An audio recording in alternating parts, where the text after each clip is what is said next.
Jack Nation? It's the Axum Insider here at Homer Bryce Stadium. What's up, Buckets? Today, we're going to talk to that guy, Coach Rob Hansen of track and field and cross country. I got to go catch him. He's already way out ahead of me. Lumberjack fans, it's your boy Buckets with another Axum Insider report for you. We are here at Homer Bryce Stadium. Going to be talking to Coach Rob Hansen today. He is the director of track and field and cross country here at SFA. Coach, let me start this by saying, just out front, the only thing I know about running or any of these sports, I ran a little bit during my time in the Army. I don't do any of that anymore, which is probably very obvious. But you have one of the second biggest program, I guess, here at SFA.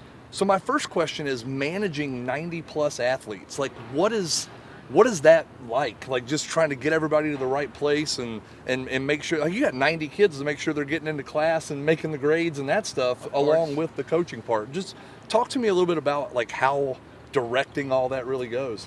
Well, you can't do it without a great staff. And we've got 5 guys right now on our staff that are keeping us moving in the right direction. We got coaches that coach sprints and jumps and multis, hurdles, throws, all of it. So the support staff really is a huge part of what we do. We've got athletic trainers, we've got our academic advisors, so it takes a village, I guess is what I'm trying to say. So in that role of director of track and field and cross country, this is year one for you. Your predecessor, 40 plus years. Nope, Coach Olson was 23 years. 40 championships. 23 years, okay.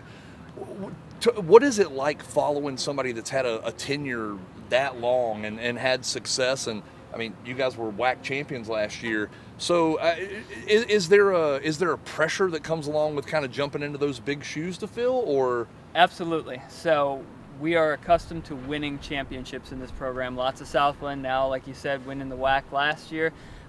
Big shoes to fill, 100%. He's been a great mentor for me. He's still somebody that I call on an almost daily basis. I talked to him about 2 hours ago, so he continues to give me tidbits all the time. He's extremely helpful. But I don't know if there's a lot of pressure externally, but there's a lot of pressure internally. I want to do great by this university and continue to build upon his legacy because he did so much for this program.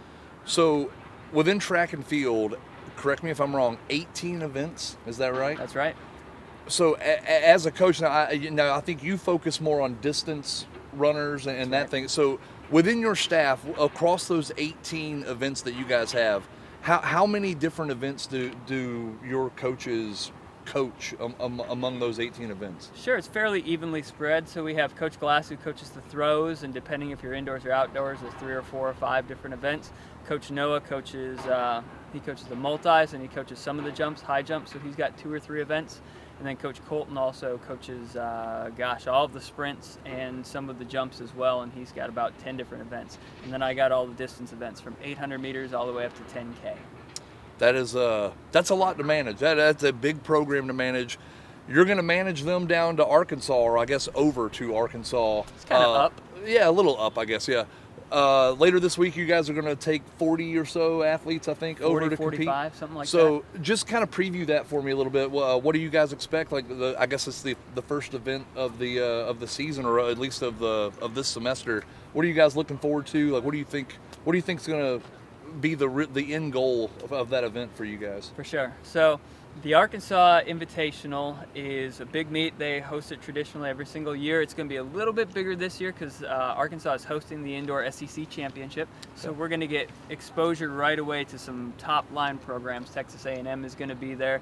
Oklahoma and Oklahoma State are going to be there. There's going to be a whole deluge of talent there. So we're getting thrown into the fire right away, which is exactly what we want. We love having a national presence. Our program has been there before, and so we're excited about the opportunity to compete against the big name brand schools, if you will. We talked all the time in the Army about iron sharpens iron, and if you want to be the best, go compete against the best. Coach, thanks for your time. Appreciate you taking the time to talk to me and school me up a little bit. We're going to be back with a lot more content for you guys. Stick with us. It's the Axum Insider. We'll see you next time. Axum Jacks.